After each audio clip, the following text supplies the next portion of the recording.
Well, Mumbai city has had cricket since I remember, and it's always been the most popular sport. And I think it also got to do with the English embracing Mumbai city as one of their more important sort of bases in India during their rule. So the Harris and the Giles Shield, at the school level was started by two Englishmen, and that's where I think the start happens for any young kid. We've got such a wonderful structure for any young kid to just come through the ranks and represent India, that a kid is taken care of by having a tournament at every stage of his development, and that's the essence of Mumbai cricket.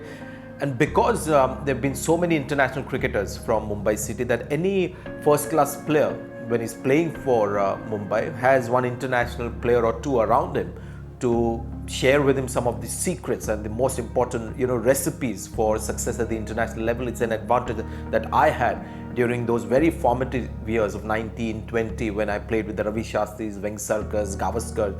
And once you see these guys around you at the first class level, sometimes when you played club cricket as well, when you saw international cricketers around you playing for India and becoming them, didn't seem like a distant sort of dream or fantasy, which would have been the case for somebody from one of the smaller towns who would never perhaps imagine becoming a Vengsarkar or Ravi Shastri himself, because he would feel that that is like almost an impossible fantasy.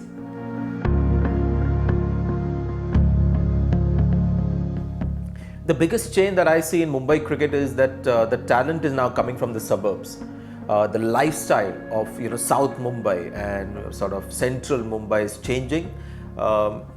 Earlier in the Mumbai Ranji team, you would have about 8 or 9 players who would come from South Mumbai.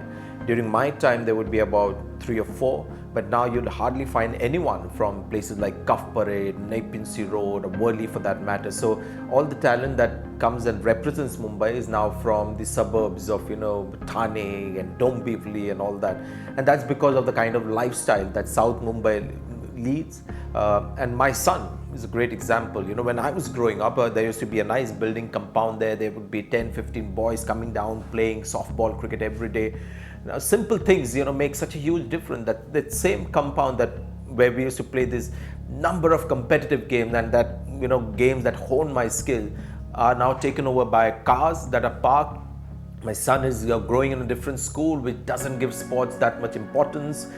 They've got far too many options, at that important stage when you want to choose something that you want to be serious about. I didn't have those many options, so I could be single-minded in my pursuit of cricket.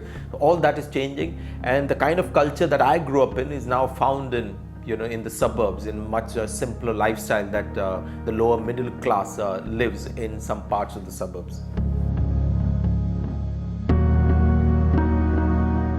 Sometimes there can be no explanation for talent that comes in abundance, or top quality talent, and sometimes despite best efforts, great infrastructure, a culture that's conducive to producing international sportsmen, and you just don't seem to get talent. Sometimes there's no explanation to that.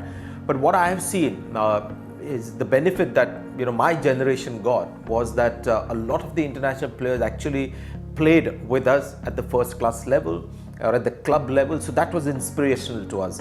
And while I was playing my first couple of years of Ranji Trophy cricket, there was a Sandeep Patil who was an international stalwart who captained Mumbai, and some of the learnings that we got from them right out there in the middle, forget about net sessions and things like that. Actually having a partnership of 200 runs with Sandeep Patil, it's the same kind of benefit that people like the generation after me, people like Samir Dhige and all those people had when the Ravi Shastri captained Mumbai for one season, and actually playing with him.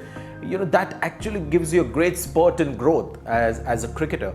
I think that link is becoming weak. Not too many international players are playing with Mumbai cricketers anymore, and I think also in Mumbai has not been blessed with the great captains that they had a few years back, when they had a Sandeep Patil leading them, or a Ravi Shastri for a while, Ashok Mankards, who would actually be able to produce talent of international standard while they themselves were captaining and playing their own game. They were also helping talent to blossom. Maybe Mumbai has not been that fortunate in that respect. Well, 2 years back, I think I attended a BCCI awards ceremony, and they had various awards for the best international bowler, best international batsman, and all that, best Test cricketer. And it was interesting to find that all the awards were picked up by players who came from small towns, and that again has got directly a direct relation with the kind of lifestyle that metros are leading now.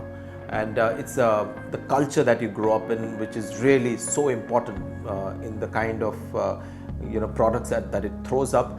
As I said, in metros, I don't think that kind of lifestyle that metros, especially the higher middle class and the higher society, lives, because metros are now more packed with people like that, will produce a hard-working, young, focused, young cricketer wanting to play for India. They've got far too many options, temptations, and they also have this inherent nature now that you don't necessarily need to work that hard.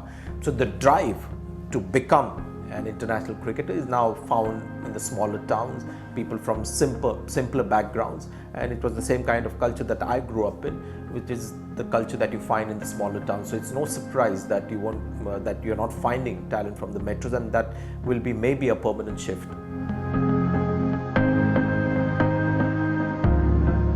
Yes, I think that is something that the administrators of cities, the municipal corporations, have to bear in mind, that they've got to have enough vast open spaces for people to go out there and play.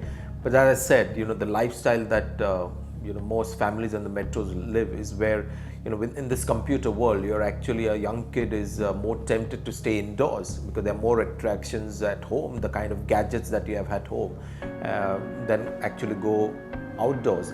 And during our time, our mothers had to call us from the home to come back home, saying that enough of playing, come back in.